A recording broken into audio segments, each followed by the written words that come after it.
নতুন ধারাবাহিক নিয়ে আসছেন জনপ্রিয় অভিনেত্রী অনুষ্কা গোস্বামী। অনুষ্কা গোস্বামীকে শেষবার রোশনাই ধারাবাহিকে দেখা গিয়েছিল।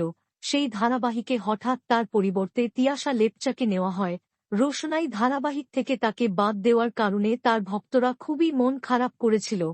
তারা অধীর আগ্রহে অপেক্ষা করছিল কবে আবার নতুন ধারাবাহিকে ফিরবেন অনুষ্কা গোস্বামী।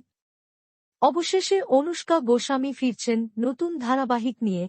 আসছে সুরেন্দ্র ফিল্মসের নতুন ধারাবাহিক। কিছুদিন আগেই ধারাবাহিকটির ঘোষণা দেওয়া হয়েছিল, যেখানে প্রধান নায়িকার ভূমিকায় জনপ্রিয় অভিনেত্রী স্বীকৃতি মজুমদারকে দেখার কথা ছিল, কিন্তু শেষমেশ স্বীকৃতি মজুমদার নয়, এই ধারাবাহিকে প্রধান নায়িকার ভূমিকায় দেখা যাবে অনুষ্কা গোস্বামীকে।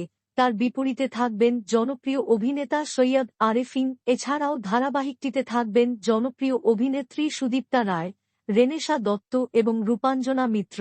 অনুরাগের ছোঁয়া ধারাবাহিকের পর আবারও দারুণ একটি চরিত্রে ফিরছেন রূপাঞ্জনা মিত্র। আগেই জানানো হয়েছিল ধারাবাহিকটি শান বাংলার পর্দায় আসছে। শোনা যাচ্ছে এটি আগামী জানুয়ারি মাসেই প্রচারিত হবে সুরেন্দ্র ফিল্মসের এই নতুন ধারাবাহিক। এই ধারাবাহিকে অভিনয় করছেন অনুষ্কা গোস্বামী এবং সৈয়দ আরেফিন। আপনারা দেখার জন্য আপনারা কতটা উত্তেজিত তা কমেন্টে জানান। বাংলা বিনোদনের আপডেট সবার আগে পেতে চ্যানেলটি সাবস্ক্রাইব করে পাশে থাকা বেল আইকনটি বাজিয়ে রাখুন। ধন্যবাদ।